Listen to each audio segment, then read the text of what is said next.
Good morning. Welcome to Community Voice. I'm your host, Steve Parris, and I thank everybody for joining us this morning. Good morning, Evo. Good morning, Jermaine. Good morning, the listeners. Good morning to you.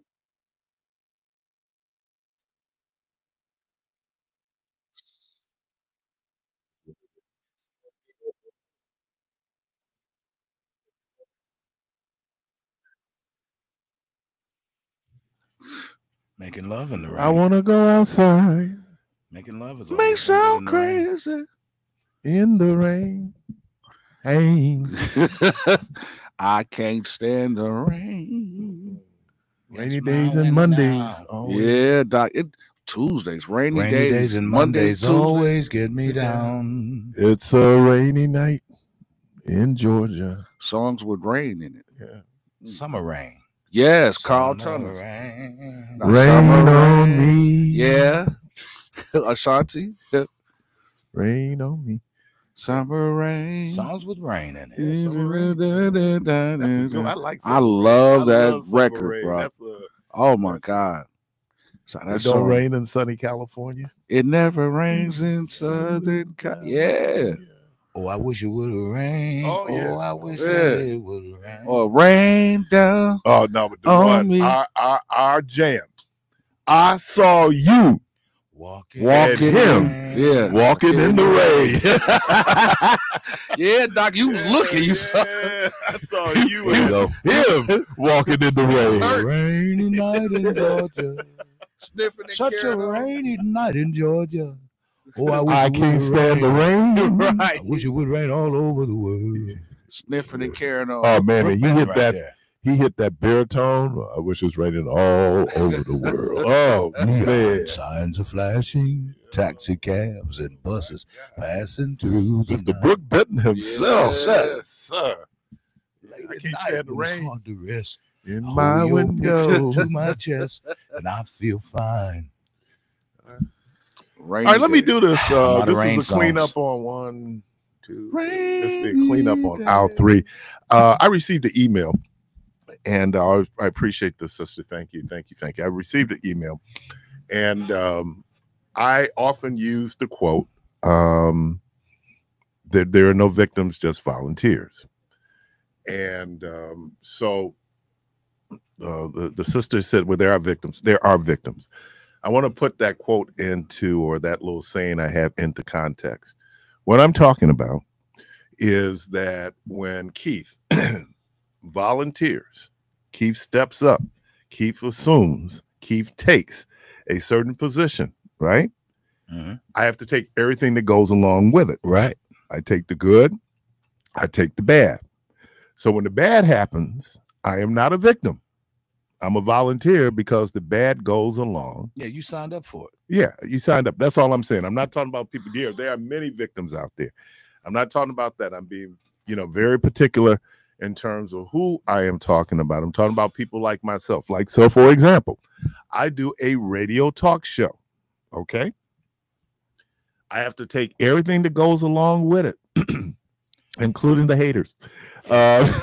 Jermaine, Debo, all the haters, because I signed up for it, and that's all I'm saying. So when I hear I said sometimes with politicians, oh, they're going after me because, yeah, you didn't know that going in, Right? And don't you have a certain fiduciary responsibility to know that going in? I was listening. I don't know if Shadur Sanders is Colin Kaepernick. If he's what? I don't know. And I'm gonna say this. I could tell you every televised game that Shadur Sanders played, I watched. I watched him when he was at Jackson State when they were on TV. Colorado was on every week for the last two years. And there were some things in terms of his overall ability that you could kind of look at and go, if you're watching and you're watching the sport, you would go like, that's going to be a problem. Me and Jermaine was talking about that, patting the ball, right? holding the ball, not getting the ball out quickly. There were things that you saw. He took a lot of sacks at Colorado because the line wasn't that good, but a lot of it was he was like Aaron Rodgers. Aaron Rodgers would take a sack before he throw an interception, right? And so that becomes an issue. And when you look at the speed of the players, you know, he played in the Big 12, not like playing in the Big 10, playing in the SEC. You know, where you're looking at those guys that are playing at Alabama, at LSU, at Georgia, at Texas, they're probably going to play on Sunday. You know, a lot of them. If they're starting, they're going to play on Sunday. They're going to be drafted. So, I mean, I got all of that. I think, you know, but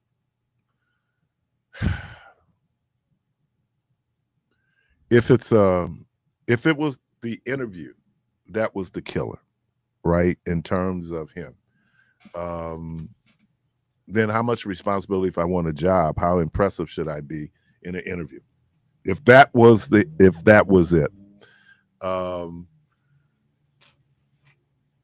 Cleveland probably got a bargain in terms of being able to select him in the 5th round.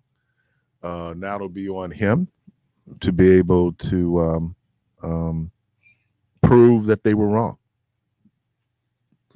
and we will see.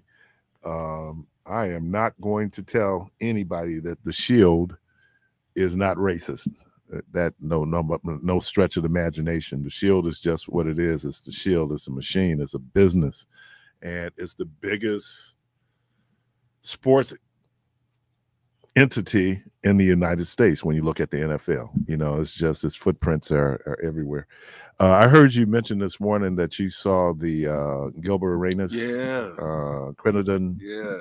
I watched Brett Favre this morning. Really? Yeah, they did Brett Favre this morning, and they focused on 2 things with him. One, I didn't realize there was this whole sexual harassment thing he had going on when he was with the Jets, and 2. They talked about the welfare fraud that he committed down in Mississippi.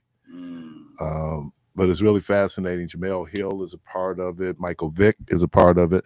And Michael Vick, without saying it, but was saying it, was, dude, I got banned from the NFL because I killed dogs. Not another human being. I killed a dog. Now, for all the PETA folks out there, all the pet owners out there, I appreciate how much you love your dog. But in the hierarchy of our existence, the fact that some people would put dogs on the same plane as people from a societal perspective. Now, if we're just looking at the existence and the ecology and there should be no superiority of any species, okay, we can make that argument. But we are talking about a dog. And Michael Vick, at the height of his career, suffered enormously because of the power of PETA, right? And being able to go after him.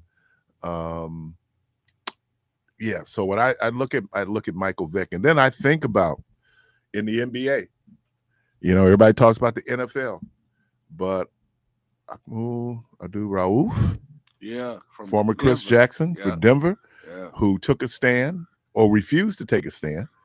He wouldn't stand. What he did was he prayed. Yep, he prayed instead of doing the national anthem. Yeah. Okay. Craig Hodges. There was another Craig Hodges was blackballed. But yeah, and why was Craig Hodges blackballed? Because he wrote a letter. Not only did he write a letter, Craig Hodges was trying to get some, which I thought was really interesting because last time I checked, Jerry Reinsdorf was a Jew, that he was trying to get people to go to hear Farrakhan. Yeah. He wore the African garb to the White House. Yeah. So they blackballed him. One of the greatest shooters probably in NBA history, especially when it comes to the 3-ball. So there have been people out there who have definitely taken a position and suffered for it. If you hear Brother Rauf, he will tell you, man, I lost everything. I'm living in a house with no electricity. I lost my family. I lost everything. But the rightness of what he does, and he never said he was a victim. You know, you sign up for what you sign up for. And for all of my religious people out there, all my Christians out there, didn't Jesus say that no man takes my life, but I give it freely. I lay it down. Now, and that explains why Magic. And there's Johnson, a difference between a victim and a martyr. Yep, and that explains why Magic Johnson, Michael Jordan, all of those high-profile players never really came out and said anything because they looked at their bottom line. They looked at, just like how Gilbert said last night, and it made me think. He said, "You are now a product. You are their product that's been showcased, and if you're not producing, if you're not you're a commodity. If you're not marketable, you're gone. Yeah, because it's a business. That's the piece of it. Yeah. It's not social services. Yeah, it's a business. Now, that's not to say there shouldn't be justice in business, of course, but it's a business, man. I mean, when you look at when Budweiser came out and they had a whole ad where they featured trans. I think it was one of their Michelob Light or something, or one of their beers, and they were going to do a whole campaign. And there were conservative groups who said, we're going to boycott you. Wow. And they immediately pulled the campaign. That's the position that some of these corporations found themselves in, because they're going, well, the president and the whole tenor of the country now is we're going to get rid of DEI. But then at the same time, they thought, okay, people still going to come. We still have not gone to Target. And my wife is addicted to Target. We have not. I haven't gone to McDonald's. Not that I should go to McDonald's, but I've been going to, and that's very conscious. I've never really wanted to go to Walmart. So I'm gonna tell you, because Walmart, they're union busting, they're anti-union, their exploitation of their workers. So I've never been a fan of Walmart. And that's been personal. And there's been some things that I know, man, because Target is convenient. That, man, if I run to Target, but I think like, no. So that's been my thing. And it seems that there are some people who are heeding the call to boycott Target. So, but I just wanted to say that I am not minimizing the suffering of victims. There are many victims out there. I mean, there is just so many. But what I'm talking about, and I'll use me, if I step into a situation and I'm, I freely stepped into that situation, I have to take the good and the bad. I think I'm quoting Job when he said, when his wife came to him and she was saying, in effect, you need to curse God and die because you're suffering. And his response was, well, when things were good. And we like, and I just like to think about people like leadership and like high profile. How many people who have become celebrities now hate the fact that they're celebrities and all they worked for was to be a celebrity? Yeah. But they don't necessarily like the other side of being a celebrity, that you lose your privacy, that people are intrusive, that you can't sit and have a meal without somebody coming up interrupting your meal. All those things. Well, that's, what do they say? That's the price of fame. That's the price you pay. So that's all I'm saying. I'm not, and I don't want anybody to think that I'm minimized, because it is always, we have this, I have anyway, a Christian responsibility to always look and hopefully provide aid and comfort to those who are being victimized. And there are people being victimized by political systems. There are people being victimized by being a marginalized group of folks. But I'm talking about folks who, and I'll say it in a New York minute. And that's interesting. You talk about Magic and you talk about Mike. And then you compare it to LeBron. This is why I have so much respect for LeBron James. I know a lot of people, oh man, he did this. I don't know. He's probably number 2 in terms of, he'll never be the GOAT. Nobody ever be Michael Jordan. But LeBron James has taken positions, and where a lot of people, because he's a star. It was like when they decided they weren't going to play. And people were saying, well, if they play and they fine us, LeBron James was like, well, you ain't hurting me. Right. But if you're the 12th man on the team, that's a big hit. Yeah. So and to be able to, You know, and people were saying, and I remember when they were doing the whole press conference, and he was saying, like, for guys like me, yeah. But it's those dudes who, you know, is the what's my guy? I don't know if he was in the league then when they were in the bubble, but Beauchamp, people like that. Oh, You know, that they're at the end of the bench. yeah. You know, there was Yeah. players with the Bucks we didn't know was on the Bucks team during the championship run, and they Yeah. had the blowout game, Yeah. and all of a sudden you going, that Like, dude on who's the team, that? who's that? Yeah. You know, and they had a nickname for him. It was like these 5 dudes, right? They're probably there for practice, all those things, Yeah. two-way players. You know, I mean, but when people look, and that's why you can't, I shouldn't use the word can't, but Jesus said, would a man build a house without first considering the cost? Our choices have consequences. And as much as we can anticipate the consequences of our choices, the better off we are. Now, sometimes we do things and we could care less about what the consequences are. Yeah. Then I'm just so, but then you get everything, and now, you know, I'm a victim. And I'm going, no. That's what makes that whole thing, in terms of Diddy and Cassie. Yeah. So it is not easy. It's not complicated. If you talk to people who've been in abuse relationships, they'll tell you you feeling a whole lot of different things. Yeah. You know, it's like the woman who's raped, and physically she can have an orgasm. Mm-hmm. Doesn't mean she wanted to be raped. Right, exactly. And so you had defense attorneys who would ask if you had an orgasm, which they're trying to do to mitigate or minimize the violence and sex as a weapon, and as in terms of a biological response, not necessarily an emotional or psychological response. So I think that I don't, when I see elected officials and, you know, they take a position and they get skewered for,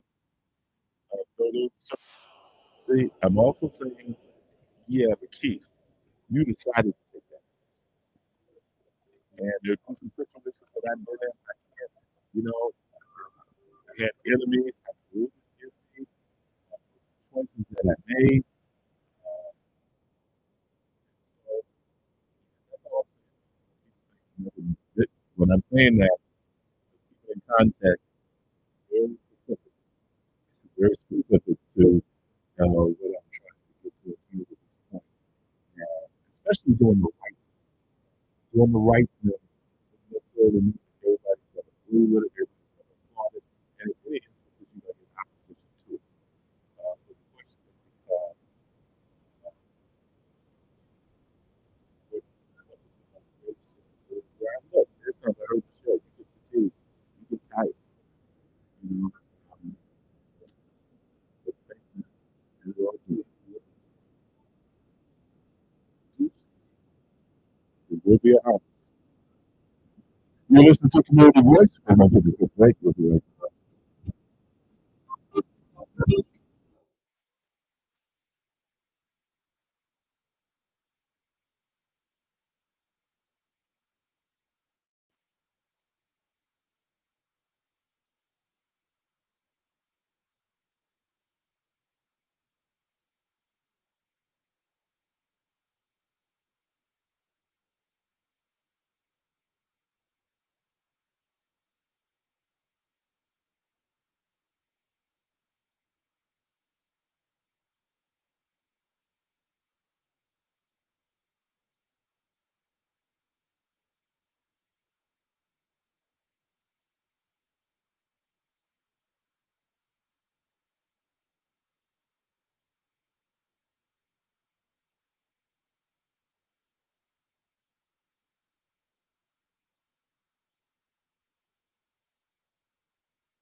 Welcome. It's like Be Healthy Be You. Miss Brenda Buchanan and Miss Nancy Leahy. Good morning. Good morning. Good morning. Julia Means is not with us. Just so you know, Another one, huh? yeah. Yeah. Well, Julia will be here every couple weeks now because she's part-time now. So Okay. she won't be here every Is week. that like semi-retired, I guess? Yeah. Anyway, so welcome, Nancy. Always good to see you. Thank you. Welcome You too. back. Welcome back. Do you guys have any songs with rain in the title?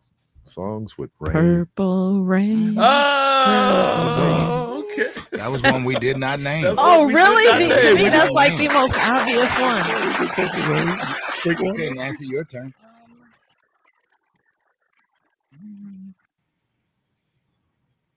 I don't know. I can't think of one. Really? What about Blame It on the Rain? Oh. Yes. Oh. Is that Nilly Vanilli? Yeah. Yeah. Here we go again. Yeah. Lip Lip syncing. Blame it on the rain. Oh man, Billy. Nilly, Can Nilly. you stop? Hey, the that's rain? right. The rain. I think I'm gonna make that a Bryson. part of my part of a regular feature here, where we will mention a Nilly Vanilli song. Oh, You could probably sing it, Keith, because you had the I same probably experience. was the singer. Yeah, Right. lips just moving and nothing really Right. coming out. But even the woman who did what was the CC Music Factory, Oh yeah. right? And she never got the credit, Got the power. right? And I don't know if it was Saturday Night Live or some group had did one where they had this woman. She was Japanese, and she was claiming that she was the voice, Oh, but you hear that she doesn't even sound like. yeah. Because I heard you this morning talking about you're not an R&B singer, you're No, a soul singer. I'm a soul singer. Well, I don't know the difference, but okay. There's a big difference. A huge difference. Soul man. Yeah, Doc. Anyway, so welcome inside Be Healthy Be You. Wow, it's this month has just kind of blew by. It's gone. It is. Yeah, I mean it's like wow. Is it the 20th? Yes. Jeez. Wow. Jesus. Now for many of us, it just seems like time has just been. It's only been 4 months, but it's saying, oh man, we've seen like. Let's do a couple of things. We can just kind of. I say free for all, but Yes, freeform it. free forming. All right. We freeforming today. Where are we right now in terms of COVID vaccines? Is it still important that people be vaccinated? Absolutely. And for those seniors that got the vaccine in the fall, they are those 65 and over, they were recommending a second vaccine in the early spring or, late winter. So, but yeah, they're still out there. People should still be paying attention to that. This past winter, as you know, we talked about it. We had a lot of COVID this last winter. People with chronic diseases should also be making sure they're getting vaccinated or staying up to date with the boosters. We saw, obviously, that was a lot of people were affected the most with diabetes, heart disease, things like that. So are we still seeing I don't know what the mortality has been. I just saw there was one. It seems like this whole 30,000 seems, you get that with fentanyl, you get it. Just seems like or even with influenza, right? It's usually about 30,000 people. I think that. So does the virus now? Is it as virulent when we're talking about people with these comorbidities now as it was maybe 5 years ago? I think this past winter it was pretty virulent, but I don't know that people were getting as sick, partly because they've had the vaccine or they've had the illness, several different times. And we're paying more attention to that. So I don't think as people got as sick, those that did get sick, really sick usually were people like Nancy said that had other health conditions, but it was still pretty virulent, I would say, this past winter. And I'm sorry. I would say I don't know that we're seeing the big numbers that were so alarming at the beginning, but I'm sure there's still some mortality to it for sure. But like Brenda said, just building up that immunity with either naturally with having it in the past or the boosters and vaccine is definitely making a difference. one of those comorbidities that we're dealing with was hypertension. So let's talk a little bit, because I don't know if as I had fried chicken yesterday. You did? Was it from Kentucky Fried Chicken on North Avenue? Okay. Four thighs and a biscuit. Sounds They're good. so accommodating to me when I come over, and they have 4 thighs and a biscuit. And I was pretty lucky because I get there right after they open. Oh, so it's nice and fresh. And healthy. Fresh out that grease.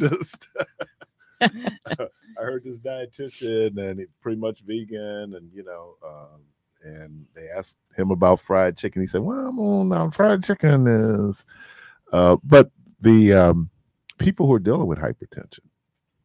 Yeah, remember we had Erica Sinclair on here, and the zip codes, I can't remember all of them, 12, 06, and 05. 05.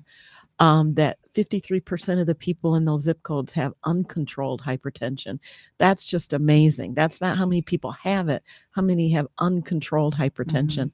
And we know that, that leads to stroke, it leads to heart attacks, it leads to cardiovascular disease, all these things that could be prevented if we were able to get those numbers under control. So it is scary. Yes. I agree. She agrees. Yes. You like Lizzie Buckingham when they do "What's up with that?" he never says a word. Try to get him to say something. She goes, "Yes." I was watching Veep, and they were doing. They had been investigated for some deal they had, and every time one of the Congress people would ask a question, he'd give like a one-word answer. And they said, "So every question you're gonna give a one-word answer?" He goes, "Yes." I was just gonna say, and to say that hypertension is one of those things that can be managed. But there's many reasons why people don't. And some of it is just by their choosing. They don't want to take the medication, or they may have certain side effects that they're not happy with. But there are so many different drugs. There's very little cases of hypertension that can't be controlled with the right treatment. But people have to work at that, and they have to be consistent. And if you are having a side effect that you can't live with, then you should talk to your doctor, because there are other drugs, sometimes even in the same class, sometimes a different class, that you might not have those kinds of side effects. But people don't feel it, so they don't think about the long-term complications. Yes, your blood pressure's high and you're not feeling it, but over time it's doing so much damage to your body that, kidney failure. I mean, so many people, we talk about dialysis, centers all over the city of Milwaukee. Part of that is those people are because of uncontrolled hypertension, because they choose not to do the things that they need to do. I'm not saying it's easy, but we can control hypertension if we work at it and we follow the doctor's orders. And sometimes we need to see a specialist, a cardiologist, maybe a kidney doctor. I mean, but we need to follow through on those things, because we can make a difference in hypertension. I think a lot of people struggle though too, because they might be on multiple medications. It can be confusing. It can be more difficult to afford your medications. And I think we kind of always look towards the medications, but we have to think about our lifestyle too. Like that's always has to be the first thing we think about with eating healthy, watching our salt intake, exercising, getting some movement throughout the day and throughout the week.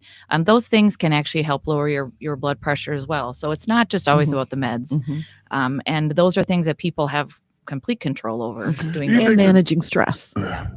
Do you think though that some people would probably would rather take the medication as opposed to making lifestyle adjustments? Oh, absolutely. I think we see that a lot in diabetes too. They just think taking the medications to help control their sugars, and then they don't really have to pay attention to what they're eating. I mean, it's very similar with hypertension as well. Mm-hmm. So what when am I on Loprinosil? So what does that do? And does it regulate your blood pressure? What medicinally, what does it do? So it's an ACE inhibitor, so it works primarily in the kidneys to I don't know actually all the pathophysiology, but I know it's primarily works in the kidneys with helping to lower the blood pressure there. Like Brenda was saying, that different classes of drugs work a little bit differently wherever, depending on what they are. Beta blockers, calcium channel blockers work more in the heart. Mm-hmm. The ARBs and the ACE inhibitors work more in the kidneys. So there's different ones. There's even Mm-hmm. other classes than that, centrally located. Because this is going to be on the exam. Okay. When you talk about the inhibitor, The ACE inhibitor. yes, Mhm. what is it inhibiting? There's an enzyme. Okay. So the ACE, that's the, what is it? Angiostensin, something like that. Yeah, I forget. angiotensin, Yes. whatever enzyme, and it blocks that. So that is it probably vasodilates Mhm. to lower your blood pressure, and so that inhibits that pathway is really what it's doing. I would have never made the connection of the kidneys to our blood pressure. Mhm. Mhm. Actually, And you know, yeah. and sometimes with lisinopril, and particularly people with diabetes will be on it and they'll say, well, I don't have high blood pressure, but it does add protective properties to the kidneys for people that have diabetes. So sometimes you'll see people on low doses of lisinopril, even though they don't necessarily have high blood pressure. What would be normal blood pressure? Well, in general, what we say now is 120/80, give or take a little bit. In the past, those numbers were a little bit differently, and depending on your health issues, your doctor might want you a little bit higher, and they may even want you a little bit lower, depending on, let's say if we've talked about aneurysms, they may want to keep you lower. If you have other issues, especially with older people, that may get dizzy, that may with movement, then they might want to keep their blood pressure a little bit higher, because going too low, especially with the help of medications, can really throw them off. And so in general, we say 120/80. But again, depending on your health issues and that, your doctor may set a specific target for you on where they want your blood pressure to be at. Yeah, I think they wanted mine just a little bit higher Mm-hmm. because of the stroke. Mm-hmm. And so it's like 125 to 130/80. Yeah. Mm-hmm. Yeah. And that's fine. Okay. And I think that those are really aggressive numbers, the 120/80. And I do feel like even some of the guidelines have loosened a little bit more to maybe like the 130/80 might be just as good enough. Especially with the cardiologist, that's their specialty. They're a little bit more generous with those numbers, especially, again, depending on what's going on with your body. But listen to your doctor. But if you're just getting a general screening, that's kind of what they're looking at, is that 120/80 number. What about pregnant women? Pregnant women, we're looking for the same things, but we have to be real careful with pregnant women, because if they start to creep up, we have to be concerned about other health issues that come along with that. But because of pregnancy, that would naturally kind of elevate it certainly the blood can. You pressure? have a higher blood volume when you're pregnant. You might, especially as you get further in the pregnancy, retaining more fluids. It's stressful on your body, but we're still aiming to keep that number around there, but it can be harder as the pregnancy goes on. And so they pay special attention to that. And that's why a lot of our young ladies we work with, if they don't get prenatal care, they say, well, I don't go to the doctor every month. All they do is take my blood pressure and make me pee in a cup. But what they don't realize, we get so much information from that.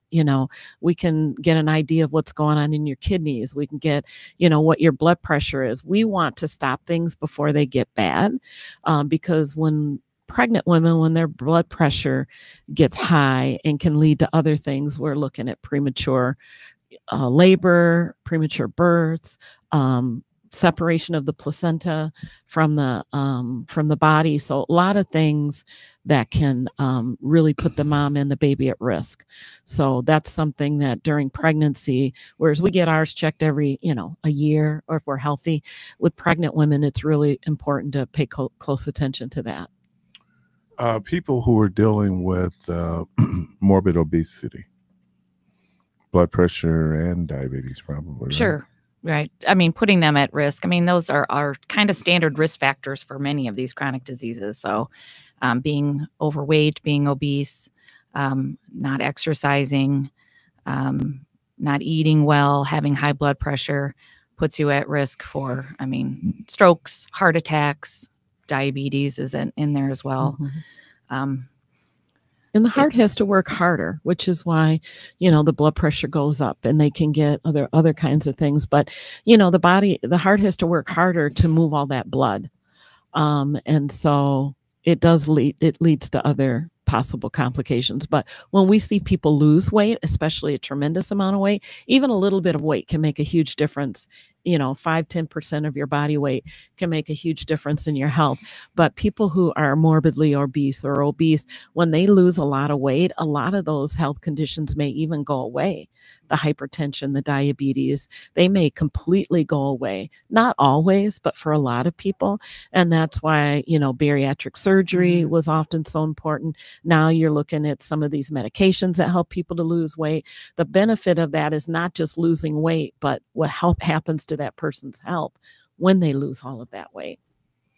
You mentioned something and just kind of pricked my curiosity.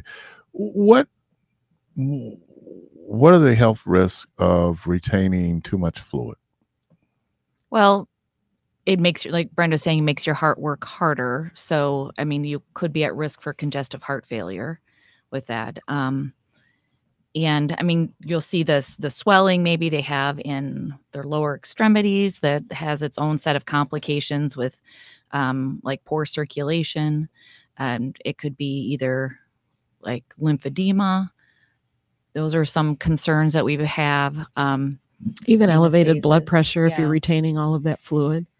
And it's like she said, it can lead to congestive heart failure, but congestive heart failure can also cause swelling. So if you have a lot of swelling, you really should have that addressed by a doctor, seriously, to make sure that you don't have something else going on, some congestive heart failure or something especially like if you're that. short of breath with it or some other symptoms. Yeah. It's amazing the interconnectivity of everything in our body. And I was talking to someone, and they were talking about a friend of theirs who is dealing with some pain in their leg. And so first thing I asked was it sciatica? Because you got sciatica from a flu shot. Flu shot that Julia gave you. Yeah. That's one of the side effects. Yeah. Nothing to do with inactivity. It was the flu shot. But and you see this a lot of times.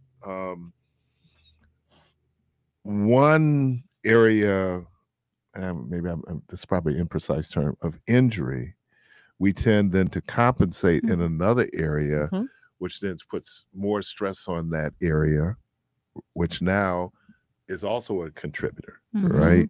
So my back, but if I'm walking a certain way to try to avoid the pain in my back, I can put stress in another area, right?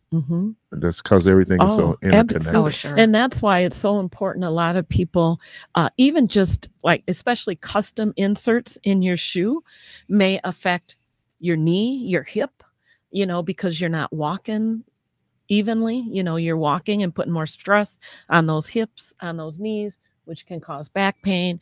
So yeah, if one part of your body is off, it affects everything. You have muscles that connect here up to here. You can be getting a massage in your psoas muscle and you'll feel your back start to spasm. Everything's connected, which means if that part is injured, you might have, if it's really tight, you might have a lot of pain in your back, your upper back, lower back. And so everything is connected. physical therapy is a good way to have an evaluation too, like for those muscle imbalances. I mean, chiropractor potentially too, massage, like you said, just kind of some of those different therapies can be helpful for I that. found out more about my body from my physical therapist than I did for my from my just at the ortho. You know, And a lot of that was poor bedside manner. Let's get in. Let's, you know, be very quick about it. But, you know, the physical therapist did a very good job of explaining how this muscle impacts this, you know, explained to me about how the spinal cord should line up, right? And or the pressure that's on a disc. I mean, they really went into they're very good at that. Yeah. Well, and that's why your ortho, most ortho clinics have a physical therapist either on site or close by, or they refer you to them because those therapists are specialized in movement and muscles and how things connect. The orthos are, you know, historically, really, at the most of the part, they just did surgery. Right. Now they've gotten a lot better at that, and they do utilize chiropractors and they use physical therapists more because they know they can get better outcomes that way now. And, you know, usually if you go through physical therapy and they're noticing something, they'll send you back to the ortho to say, well, maybe it is time to do something different. Maybe it is time to do surgery because this isn't working. But they work in conjunction with each other really well now. But people are physical therapists are awesome. Very fearful of back surgery. And rightfully so.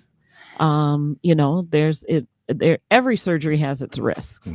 And so you have to balance out, is the benefit of it better than the risk? And so that's something your physician can help you with, looking at what you want, your lifestyle. You know, if you don't mind walking with a cane or, you know, a walker and being immobile, that's up to you, right? But if you do want to have more mobility, maybe you need to get that knee fixed. But there's always fear with any kind of surgery, but there's a lot of nerves and, you know, the back is tricky. And so I think anecdotally, I would say, I feel like you hear a lot of people say like their surgery didn't work or they still have a lot of chronic pain. And chronic back pain is, to me, what I've heard, one of the worst things, right? That nagging pain that they just can't get away from. So I think it is probably pretty scary. And sometimes people go in with expectations that it's going to be really good, and it's not. You know, and take all the pain away, right? Because it's just gotten to so much damage. It could be. That could be. But also one thing that's really important, and I tell patients to advocate for themselves, because some doctors are better than others. Yes, that when you do go through that kind of surgery, you need physical therapy. You know, you just don't have it and go home and do good. You need physical therapy because otherwise people go home and they don't move, you know, because of the pain and the recovery. Whereas that physical therapist knows you need to get these things moving so that you can heal properly. Otherwise, as things start to freeze up because you're immobile, that's just going to cause more churn. You know, getting a shoulder surgery done and not having surgery, I mean, not having PT, then you're probably going to get a frozen shoulder. So it's important to do those things and get physical therapy and follow through with it. A friend of mine just had knee surgery and he goes, I don't think I need physical therapy. I said, oh, yes, you do. You need to go through physical therapy. And afterwards, he's like, oh, my God, you are so right. I'm like, yeah, you need that. T.D. Jakes said that when he had gone in, he had a massive heart attack. And he said, you know what? I'm going home. He said he got up. Nope, I'm not going home. I'm not going home. And that is even, I guess my physician didn't realize how literal I am. So when can I go back to work? He said, oh, you go back to work whenever you wanted to. I guess he didn't. Most people go like, oh, maybe a week. The day after I got released from the hospital, I go back to work. After a stroke? After a stroke. Oh, yeah, that was really it was smart. A bad decision. Yeah. It was an awful decision. And Rhonda's probably looking at you like, I told you not to go to work. It was one of the craziest things. we have to call now to take me, call an ambulance, take me to the hospital, right? Because they didn't give me my blood pressure was everywhere. And so she calls, she's arguing with the people, and they say, well, ma'am, is he having a stroke?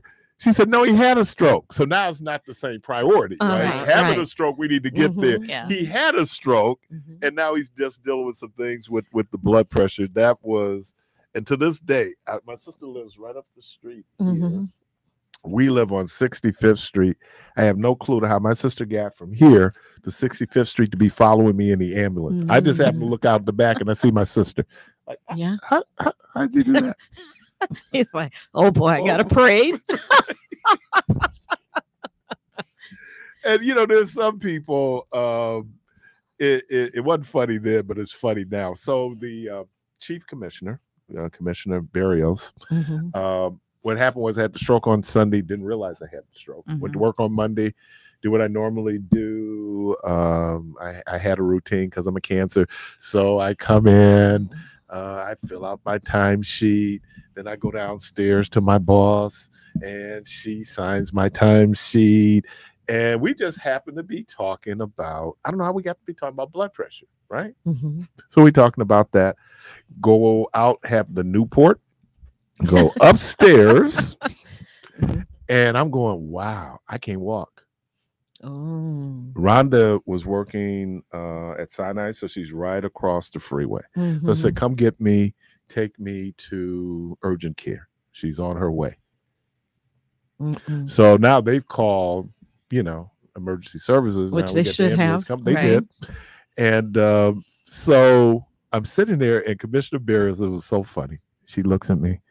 She goes, Keith, is there anything I can do? I said, you can stop looking at me like I'm dying, first of all, because you're scaring me right now. Because the look on your face is like, oh boy. It was scaring me, man. I was just like, am I that bad? Like, what do I look like? What I look like? I had a lung abscess, and it burst. So now I got all this infection in my body. Yeah, and so man, I looked awful. But I got to get to work, right? Because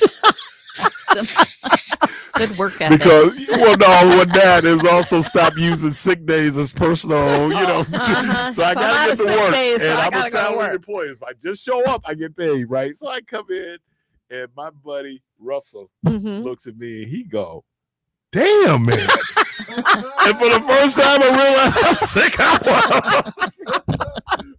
Russell, he said, "Damn." I was sick.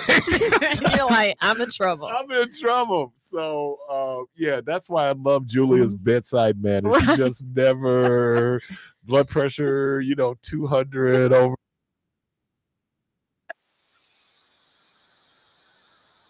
Okay.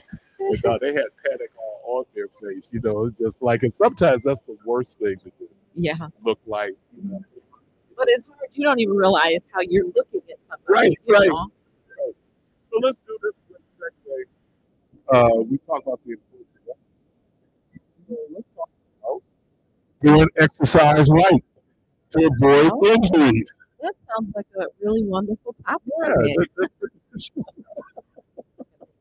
Yeah, you are. Yes. Yeah. And when we come back, we'll talk about how you should do your exercise right so you don't hurt yourself. We'll be right back.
Here with your host, Keith Parris, and 106.5 FM. And Nancy Lee. Yes. Special guest. Nancy Lee. Special guest. I've always tried to figure out on these billings when you have like these artists and they be like the special guest and how you just move up on the marquee. Mm-hmm. Someone was asking why was Earth, Wind, and Fire touring with Chicago? I said because you really expand the base. The audience. The Chicago Mhm. people that love Earth, Wind, and Fire, the Earth, Wind, and Fire people that love Chicago, and you know, you're able to, like I said, just expand the base. Both of you all Yes. do fitness. Mm-hmm. How important is it when we say people should exercise? How important is it that we exercise right? Well, if we don't want to be injured, I mean, it's very important. I could say that in past times I have injured myself, and boy, do you get sidelined for a while too, and it's hard to try to come back from that. So, lesson learned. You have to use good form. It's probably good to maybe get some instruction, Mm-hmm. especially if you're starting something new, like weightlifting, or I know Brenda does a lot of classes. Having an instructor leading you and showing you proper form is going to be crucial, because recovering from an injury it can take a while to get back to where you want to be. Mhm. So, And pushing yourself too hard. I mean, you know, yes, we expect there to be some discomfort in that, but like if it's hurting, you shouldn't be doing it. Well, You know, while you're doing hear it, no if it's- pain, no gain. Yeah, Right, well, you we hear know that, that's yeah. not true, because some pain, especially if can be so debilitating that you injure yourself to the point where you can't function, or some people injure themselves and then they never go back to exercise because they're like, I'm just never going to do that again. But in severe forms of muscle breakdown, you can get rhabdomyosis, which can be life-threatening, and we see that every year in college sports, and you know, that overwork some of the athletes, mostly football. And I mean, a couple years ago, we had like 10 people on the team one day ended up in the hospital, and 3 of them were critical from that muscle breakdown. And so, Well, a sport like football, where they're telling you, you know, like they'll tell you in the NFL, there's a difference in playing hurt and playing injured. mhm. And what they're saying is that there's always, certainly as you get towards the end of the season, there's just all these little nicks, Oh, aches, and sure. pains that you have, just the toll that's taken on the body. But injury is real different. Very different.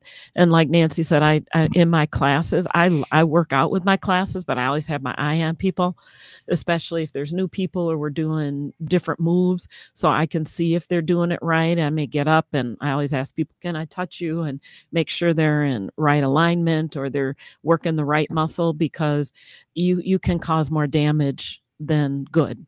and I think that when you say no pain, no gain, when you're starting new exercise, yes, you're probably going to be sore and have some discomfort after, like the next day.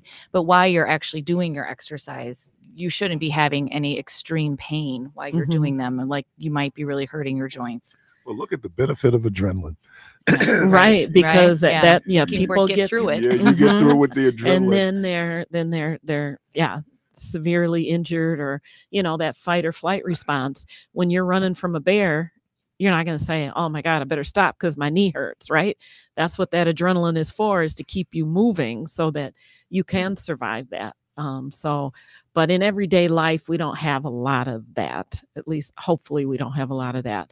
But we do have to be very, very careful. And I encourage people to find an exercise they like, because then you'll do it.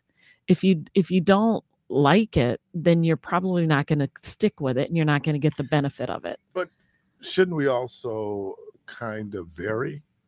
We should, but that still doesn't mean you don't find something that you like that might be your main thing. But then, yes, you're going to work on different things that, Because your body is smart. Right. Oh, for sure. yeah. It It will gets used adapt. to out, things. right? Mhm. It figures out that you're doing it. And Mhm. part of it, especially now, we call it weight training, but now it's resistance training, Mhm. right? Mhm. Where you're doing the resistance. When I was in high school, they discouraged basketball players from weightlifting. They thought it would make you so muscular. bulky. That you, yeah, Yeah, but you Right. know, you could have put me in the weight room 24 hours. I wasn't gonna, sure. because a lot of that's just maturity. Right. And there's a way to build muscle and build strength differently, depending on how much weight you're lifting, what you're doing. Not everybody wants to add bulk. Some people just want to add strength. That doesn't necessarily mean you got to really bulk up. So it depends on how you're doing it. Lower weights, more repetition, as opposed to, less reps and really trying to push yourself. But that's why it's good to, if you can, even if you can't have a trainer all the time, but to have somebody to help you get set up, to help you know what you're working on. And the other thing I would say is, when you're talking about bodybuilders, we do see people, a lot of those bodybuilders, they got a lot of muscle and a lot of strength, but they have no flexibility because they don't function on that. And as we get older without flexibility, you're going to be falling, you're going to be injuring yourself, you're going to have a lot of pain because your muscles are going to be tight. So you do need a variety of things. Oprah has always dealt with her weight. Mm-hmm. And a few years back, she said, I'm going to, I don't know if she talked to a trainer or whomever, said, get in the best shape for you. Mm-hmm. Now, I know vanity drives a lot of the first thing. I want to lose weight, right? I mean, that's that. And I guess that's a great motivator to get you in. But the reality is, you can be fit and not necessarily lose the weight you think you're losing. Oh, right, because, for sure. You're building muscle, which Mhm. weighs more than fat. Am I? Oh, yes. Yes. But But significantly. I think people I don't know what's the right word. They put too much stock in just their workout, though. What I mean is, you might be working out for 30 minutes, an hour, right? That could be your resistance training, maybe a cardio session. But what are you doing the other 23 hours of the day? And that's really where you see the benefit of walking and just moving more, because that's actually going to be, if a goal is weight loss, where you're going to see more bang for your buck, actually, in addition to, obviously, to eating well. But nutrition is probably 80% of it, more so than the exercise anyway. If you don't have a clean diet, you're probably not going to be losing much weight. But it's really focusing on that rest of the time beyond your workout, making sure you're not sedentary too much, that you get up every hour or so and move around. Yeah, because the way we work has changed, right? So we are more sedentary. We're sitting. And I don't know where I don't know if it had just started then or it was, but ergonomics became real important. The whole staff went through ergonomics training, right? You don't even think about things like how to pick up a box. Yes. Right. That there were people who actually had prescriptions in terms of their chairs. Yes. Because they were dealing with issues with their backs and things like that. So that particular science has really been advanced, and I think more and more people are exposed to that, right? And with the ergonomics, you see more functional, not just in physical therapy, but in exercise classes too, whereas they look at, we'll call it functional exercises, again, like you said, how to pick up a box properly, how to reach and get things out of the cupboard, how to do all those kinds of things, and how to use those muscles appropriately. Might be strengthening, might be flexibility, but doing those things, because those daily activities are the things that affect us the most. And those are the things we need to learn how to do. You're in your house, you're going to clean, you're going to have to get things out of the cupboard, you're going to have to occasionally pick things up off the floor or bend down. How to get up when you fall on the floor, what's a easier way for you to get up instead of trying to work so hard and you're never able to do it. You're seeing more and more of that in educating people how to do that. I was talking with my godson yesterday, and he was saying how he's 19, he wants to go back playing football, right? And I'm going, man, maybe but we got to talking about how you see it in sports. There have been people who've had freak injuries, right? We call them freak injuries. I stepped wrong, I missed a stair, right? All those little things, and then bam. You have injury. So I said, and he says that I didn't really think about at his age. He said, I'm really mindful and that I don't, necessarily step wrong. Yeah. Because we're at the question some people are asking, because you've had some high-profile basketball players who, Damian Lillard, Jason Tatum, Yeah, who ruptured broke my heart. Mhm. their Achilles. And the question was, is it more of it? But we could go back now. I think the difference now is that it used to be if you ruptured your Achilles tendon, usually your athletic career was over. But the advancement now in terms of medical technology means that, and sometimes it's stronger than it was when they rebuild it, you know, whatever they need to do to fix it. ACLs was another one. ACLs. Yeah, that was a deal breaker. Right. Yeah. MCLs was different, but that ACL, but with the advancements in surgeries, now the recovery time is still the same. It's still, I mean, and like, yeah, for an Achilles, you're talking up to a year, you know, 9 months to a year. So let's talk about the patients we need in our healing, because a lot of times, and I don't know if you all had heard, I murmured out of my breath, I want to go back to the day before. And you do. If you've ever been sick, you want to go back to the day before you were sick. If you ever been injured, you want to go back to that day. And like me and TD Jakes found out, you're not immediately going to go back. Your body needs to adjust and you need to heal, and healing takes time. And one of my closest friends just had a knee replacement. It was a repair of a knee replacement. So they had to do a second knee replacement within 3 years of the first. And so a replacement of a replacement is a lot longer recovery than that. Plus she's 3 years older, which when you're younger, that's not a big deal. But when you're in your 50s and 60s, 3 years makes a difference, you know? And so, you know, I sat down with her, even after her doctor, and talked to her along about do this, don't do this, or listen to your physical therapist. Don't, because I know her. She's stubborn. She's never sit still. She's one of those people. She found out she wasn't as strong as she thought she was. I'm like, if you keep doing what you're doing, what happens is then people re-injure themselves and they make it worse. You have to allow it to heal, and that takes time. And just because it feels better does not mean it's ready for you to do more on it. You know, you really need to pay attention to what your doctor is telling you. And I think that is hard for people in sports, especially right when they're just trying to get through a season or just be prepared for the next season, whatever it is. And it takes so long to recover. Taking that patience. Yes, right. And especially competition. That whole thing in you. And I think the other thing is just this whole mind over matter, you know, that I'm able to, and then there's certain realities that kind of set in and remind you. And I think, Brenda, you're right on point when you start talking about as we get older. My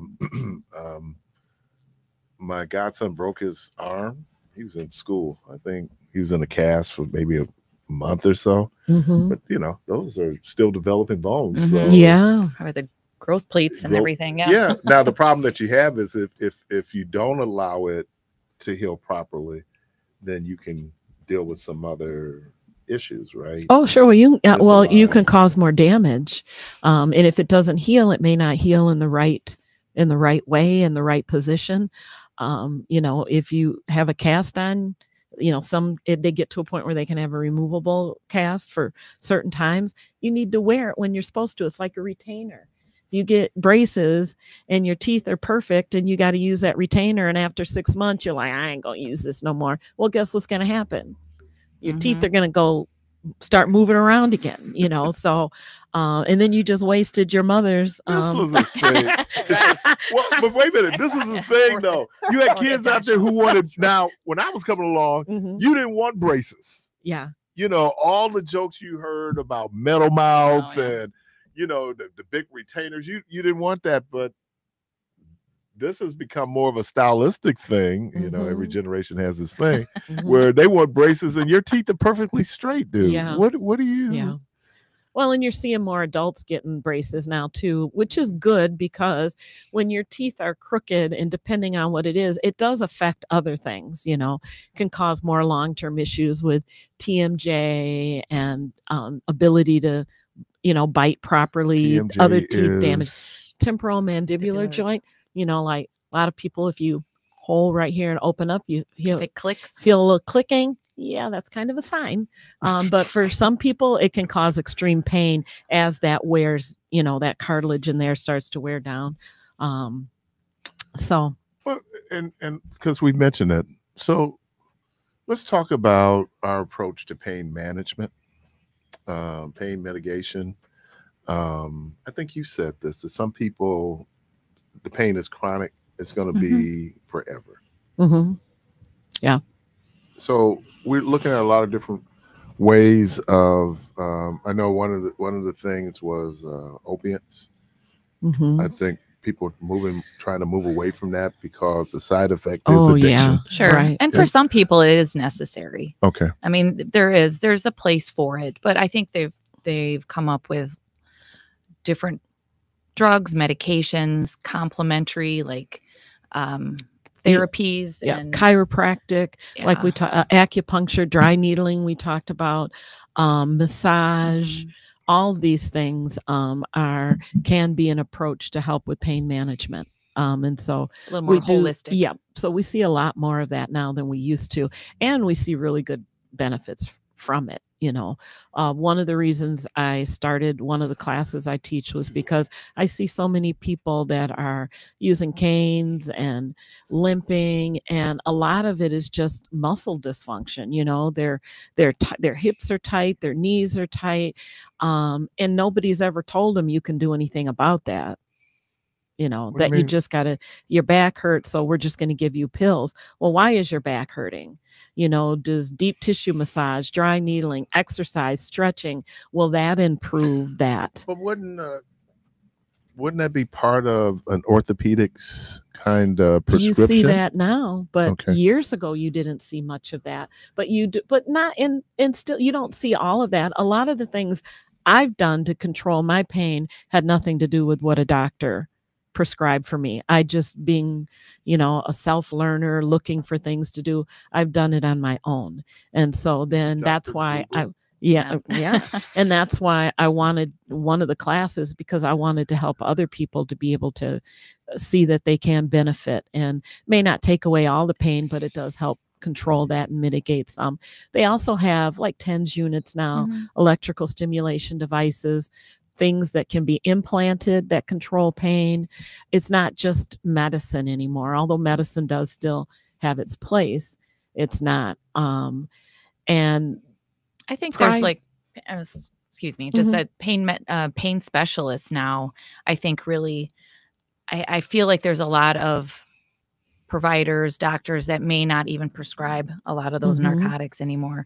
That if someone truly is having this much discomfort, they're going to be referred to a pain specialist who, can do all these other array of medications and patches and nerve medications, instead of just opiates and narcotics. So I took a nerve and it really helped. For the sciatica, that was with the therapy and then the nerve medication he gave me. One of the issues though we have is, again, I always talk about the disparate impact sometimes of our treatment, where particularly African-American males will not receive the same dosage of pain medication because of a bias, not necessarily because of something that's going on physiologically. And I think both bias and what some were taught years ago that still buy into that African Americans have less nerve receptors, and so they don't experience pain in the same way. And we know over time it's because we just don't express it. It's not like that we don't feel it. But, you go all the way back to, slavery days. What were you going to do, right? You work through it. We're going on strike. You kept going. Yeah, right. See how good that worked out for you. Yep, got to get a whole new set of slaves for this plantation. Well, no, I just say that it is. I think that sometimes, and I know certainly hypertension. The hypertensive drugs were developed for white males, not females. Not anybody else, but for white males. Those were the people primarily doing the trials, right? So, and though there's probably not a whole lot of biological difference when we start talking about ethnicity or things, obviously gender, but I think sometimes that bias, and then there's this over-reliance.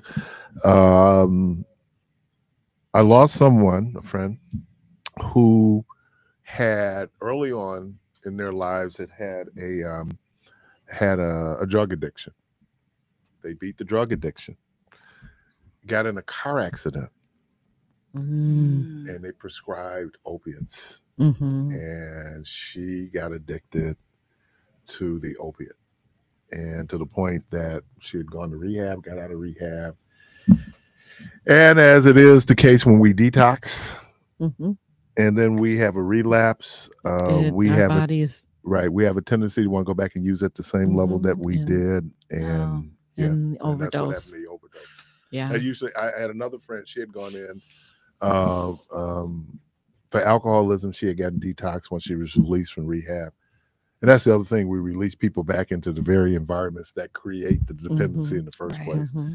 And she ended up dying from alcohol intoxication because she Mm. wanted to drink at the same level she did Yeah. And before she can't. detoxed, after, and the yeah. body is going, "Oh, Yeah, I'm not ready for I'm not that. ready for all of that." Mhm. Yeah. And and we talk about being honest with your doctor, and that's why it's so important. I mean, people things that people don't want to talk about. I want you to know that they had a history of, drug addiction or alcoholism. But in those kinds of cases, you've got to be honest so that the doctors can look at other ways to manage that pain, um, so that you don't have things. You're listening to Community Voice. We're joined in the studio by Ms. Nancy Ogie and Ms. Brenda Buchanan from Central Wisconsin. Be happy to be you. We're going to take a quick break. We'll be right back.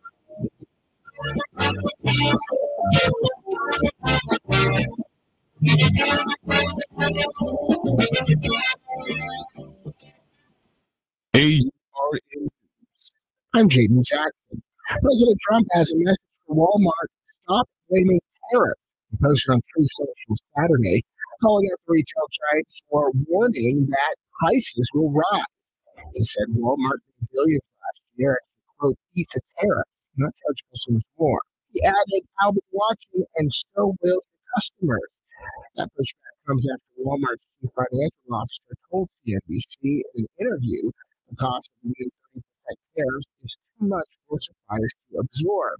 He said shoppers should start seeing price hikes by the end of the month, even more in June.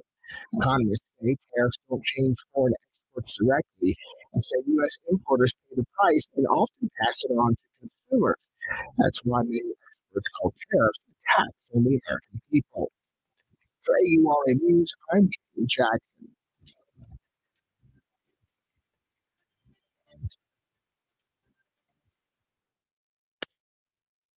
I'm Tom Durian. If you're 4 to know this morning, UW-Platteville Chancellor's Office has now confirmed that 2 students have died in an emergency incident that happened Monday at Movies Hall. The students have been identified as 22-year-old Kelsey Martin of Beloit and 22-year-old Hallie Helms of Baraboo. According to UW-Platteville officials, the incident was targeted and isolated between 2 students. A letter from Waterford Union High School confirms allegations of racist behavior at a recent track meet. The district found that there were racially charged comments directed at Rufus King athletes. Volunteers intentionally mispronounced student names. The middle school students were observed mimicking gang signs and calling students gangsters. A WIA official reportedly used racially insensitive language towards a Rufus King athlete. According to a new economic impact report by the MKE 2024 host committee, the 2024 Republican National Convention generated a total of $321.5 million for Milwaukee. Spending related to the RNC was just over $162 million, and off-site visitor spending was $54 million. And President Trump says Russia and Ukraine will, quote, immediately start negotiations towards a ceasefire. That announcement came following a 2-hour phone call President Trump had Monday with Russian President Vladimir Putin. Monday's call with Putin is the third known time the two leaders have spoken by phone since Mr. Trump was inaugurated in January. And that is your 4 to know. You can find more about these stories at tmj4.com. Here's your updated forecast. We'll see periods of showers and thunderstorms here for today.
FM.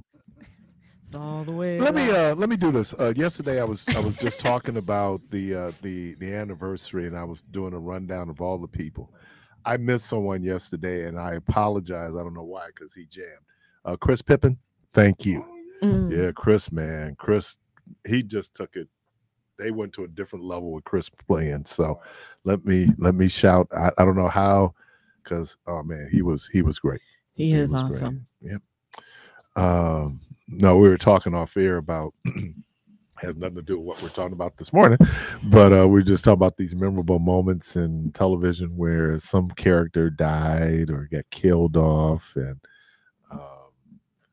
now, as I remember in Dallas, when Patrick Duffy left, it became a dream, right? Mhm. He was so popular they had to bring him back.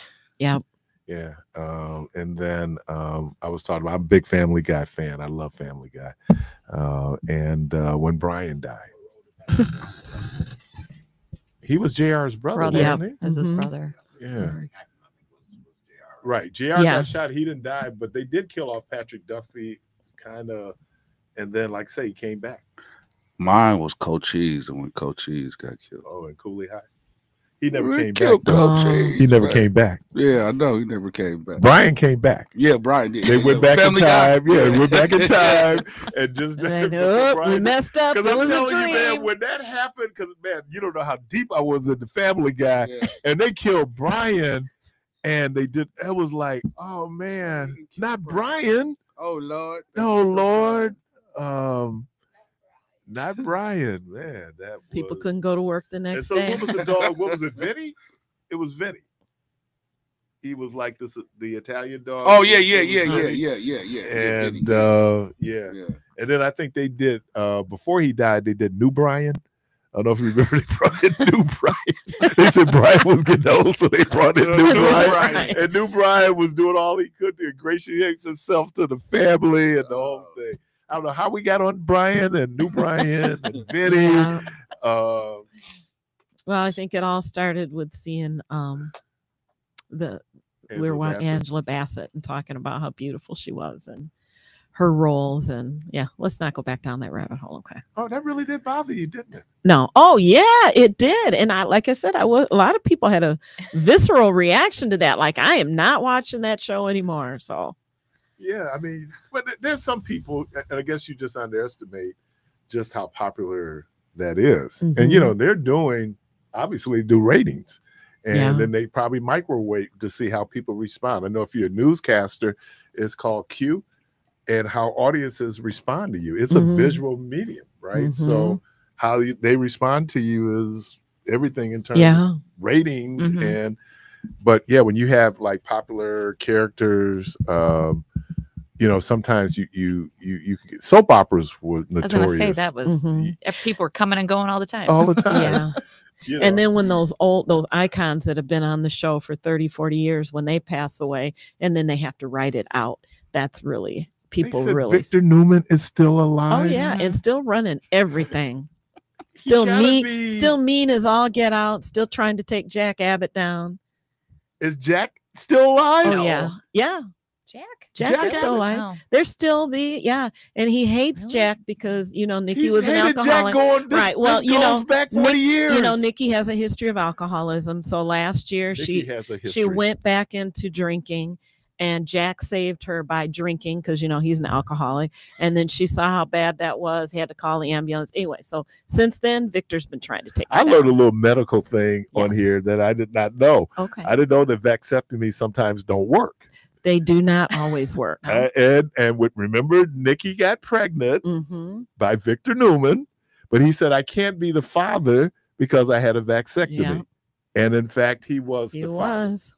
Because she ended up marrying this younger guy. Yes. Yeah. She's married a lot of people on the show. Well, he has too, including his daughter. He gotta be in his 80s. I think he is. Yeah. Yeah. There's a movie that he played in called Colossus. And it was like really a forerunner to this whole idea of AI, where you have a computer, which basically it controlled everything, where the computer basically took over the world, right? And this was done in the late 60s. And I remember seeing him that. And then when Young and the Restless came on, he's still on the Young and the Restless. Mm-hmm. And like I said, he's still running everybody, controlling everybody, taking everybody's company. He's still doing it. And Jack is right behind him, fighting him constantly. I didn't even know it's still on. Mhm. Yeah, It's still on. It's still on. Mhm. It's still on. I remember when it premiered, because you only had, God, I'm getting old. I can remember the premiere of General Hospital. Mhm. And you couldn't convince me that they weren't talking about the county. Oh yeah, 'Cause they the used to General county- Hospital used at to County. County General Hospital. You could not convince me. But I said, "Where's the gate?" Because Yeah. they had this gate You're out like, there. where's my mom? Don't Where's she my work mom? out there? My mom Where's worked my mom out in at the there? hospital, the General Hospital. So what was the show that with Stefano and all of them other Days guys? of Our Lives. Days. Now that's the one I used to. Mhm. Me too. You watched I Days used of to Our Lives? love to And watch. Young and the Restless too. And then but, it started to yeah. get weird, man. It started Remember getting Like Marlene is when still she got- possessed. yeah, when she got possessed, Marlene yeah. it was Yeah, getting she was weird, man. possessed. Like what is Hey, happening? you got to come up with ideas, man. You every day you got to come She was up with. crazy possessed too. See, So you But got it to was you got to good really for a admire those writers of soap operas, because they have to come up with something For years for and years. to be able to years, keep yeah. people coming keep back. people coming Yeah. back. And Because I used to rush home, man, around noontime just to catch Days of Our Uh-huh. Lives, man. man, Mhm. my grandmother and I, because she was staying with us, and I didn't go to work until 4. So she'd always been watching The Young and the Restless, because when I would call her like around 11, she'd go, baby, you know my stories are on. Don't interrupt me with my stories is on now. Yeah. You know, so okay, grandmother, I will. Yeah, I remember my mother used to watch As the World Turns. Oh, yeah. Remember As that the one? world Yeah. turns. Yeah. I think that was That's what one she of used to watch when the I was a first one, kid. Guiding Light. Mhm. Guiding One Light, Life to Live. yeah. Was One that- life Oh, to yeah, live. One Life to Live. Yeah. Guiding Wow. Yeah, Mhm. when you look at it's Bold real and the interesting Beautiful. because Yes, Yeah. Bold and that's still on. Bold Bold and and the Beautiful. Bold and Bold and Beautiful. Beautiful. Mhm. What was it? Oh, it was called Young and the Restless. Young They- and the Restless. Bold and Beautiful and Young and they cross over. They Oh, have so it's some the of the same. Okay. same characters. Oh, Yeah, really? they're in the Hmm. same business. So, yeah, what's it, Forrester? And yeah, they cross over. Which soap So, opera was based in Wisconsin? Genoa Genoa, City. Young Young no. and the Restless. and Young- Restless. Young and the Restless. That yeah. was Genoa Yeah. City. Yep. Yeah, Mhm. Genoa City. Young and the Restless. Mhm. Yeah.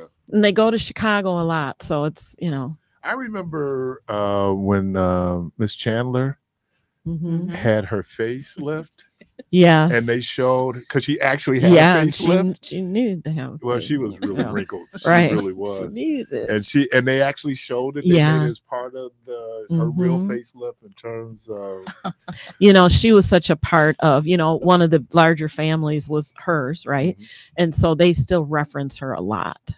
Her family, her lineage is still there, and they still talk about And her what a I was lot. amazed at is how these Chancellor these Industries. little Mm. towns would have these, like a 50-man police force, Right. and you're going like, why you got all these? They got detectives, Yeah. Right. Mhm. Because what's his name?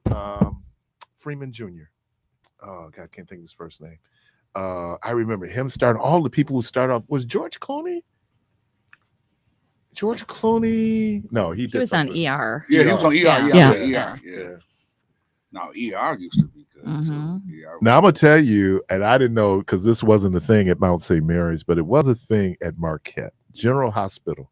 was Oh the thing my at goodness. I Marquette. remember when Luke and Laura got married, Yeah. Right. you could not you had that you couldn't even get in the union. Yeah. Yeah. Everybody was in there. It's amazing because Everybody. if you go in the student union at 2:00, Yeah. it's packed Packed. with students in there Mhm. watching. So Yeah. General And I Hospital. don't think even people who had to go to class on the day they got married, I don't think anybody was in class. It was standing room only. Look It at was that. packed in there. wow. Everybody peeking in the door. And the TV wasn't that big, right? I mean, it was big, but by today's standard, Oh yeah, not by everybody today's has standards, monitors. But how many Mm. people didn't even have TVs? right? You So know? you had to go to the union So to if you had watch. a roommate with a television. I had a little 13-inch black and white. My sister bought me. I was it on my dorm floor. A little 13-inch black and to white. watch all 4 channels. Yeah, yeah. Now that was, I was going like, why is everybody in the union? And they said, dude, it's General Hospital. Yeah, It's right. General Hospital, man. It's, you know, and I love the way that the concept, you know, soap operas are based kind of what they call Greek tragedies. And Mhm. Greek tragedy operated from this whole idea of catharsis, right? You look at other people's lives and you you go, forget about how how bad bad your life yeah, is, because theirs you is go far like, worse. Keith is really jacked up. Right. That's why Jerry I- Springer is so popular. Yeah. Oh, sure. Mhm. You know, we like the fights, but Mhm. you can't tell me you're not sitting there thinking like, boy, Messed Those up. cop shows, you know, the ones where they're arresting people, pulling them out of their homes, the Cops? real, yeah, That's like the name that. of it. Same thing.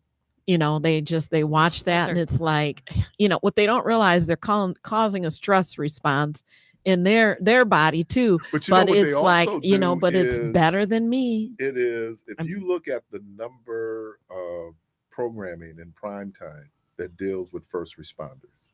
Oh yeah. Mhm. There's a lot of Yeah. programs that are dealing with first responders, and you know, Keon, what was his Chicago PD? Was that his? Chicago PD. Yeah, the dude with the raspy voice. That was Keon's guy. Mm. The chief. I yeah. mean, the police who's bad, and I mean, he does bad things to get good results. He is bad to the bone, but yes. Well, my Catholic ethics class said that you can't do bad things to get good results. Mhm. They said in order for it to be an ethical act, you must have good intentions, good means, and good ends. Now that's my Catholic education. That's Mhm. I thought it was very ironic that we had people cheating on their ethics text. Yeah, That's right. Yeah. pretty ironic. Mhm. Well, the irony and all of that. But let me say this in terms of I think, because I was going to ask you about the importance of laughter, right, in terms of mental health. But I think that these things, sometimes these distractions are good for our mental health. Mm-hmm. Well, there's days that, you know, we were talking about stress and last week that I just want to watch mindless television, not anything that makes any sense, especially a comedy or something. I just want to watch something that doesn't even make sense because it just takes me out of reality, you know, for a little bit. Yeah, and here I am, the film critic, and I'm looking at everything, but I'm with you. Every now and then, I think you just need a diversion. Mhm. I don't think that's a bad thing. Mm-mm. You know, some people then do it. You do it differently, where now they're doing mind altering things in Right. order. But Sure. there's a lot of stress living. Oh my goodness, Yeah. right. I mean, life Life. is stressful. And then if you're raising children, that's a whole nother stressor. And your job, I mean, life is stressful. Marriage, And yeah, I don't work. think it's so hard to people kind of ignore maybe some of that, thinking how much it probably impacts their health. And I was going to Yeah. ask that. So Yeah. when we kind of bury that stress, it's going to manifest itself. Some Oh, way, it right? comes back Absolutely. out. And, you know, they Yeah. always say like anger turned inwards is depression. So when you don't deal with things or, you know, it does, we stuff that in, our body remembers that. It's going to come back at some point. We were talking about some of the programs we used to do at Columbia St. Mary's last week. And I made the comment that there were people, you know, after 4 days of being together that would share things that they haven't shared with anybody, that were horrid things that happened to them, you know, by being, you know, sexually assaulted by their brother over and over again, or the guy who ran over his child in his car and killed his 2-year-old. I mean, these are things people have stuffed in to be able to function, but for reason it comes out, and then you got to deal with it. If you don't deal with it, then you're going to have to deal with it at some Well, point. at the Alma It doesn't Center, stay the stuffed. motto is that which is not transformed is transformed. It'll manifest It will, in right? illness or, you know. Our behavior. Well, they estimated in one article I read that like 70-80% of our doctor visits are related to stress. We don't know that. But some things that, you know, high blood pressure, all these underlying causes is stress in our body that we haven't dealt with.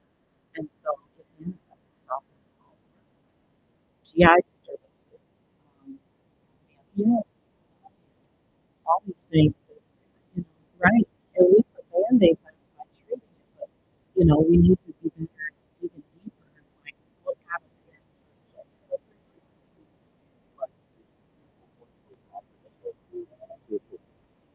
Mhm.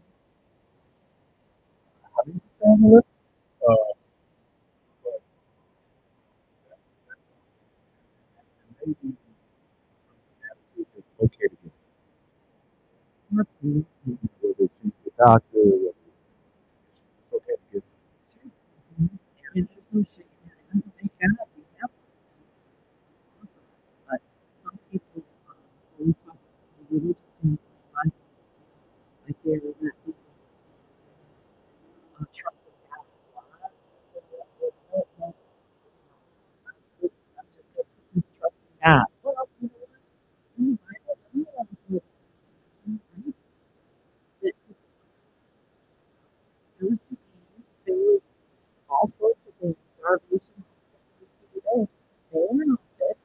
And it doesn't, that's, you know, so when people say that, it's like there's so much, we have to help ourselves too. And God gave us all this wonderful knowledge and doctors and all these things to help us. These medications, we need to keep it perfect. And sometimes we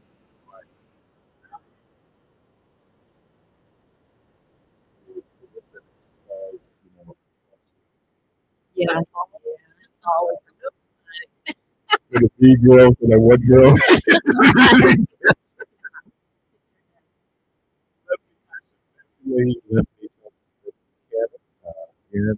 People, thank you, sir. Jermaine, thank you, man. Good Lord willing, please don't rise. Hope to talk to you about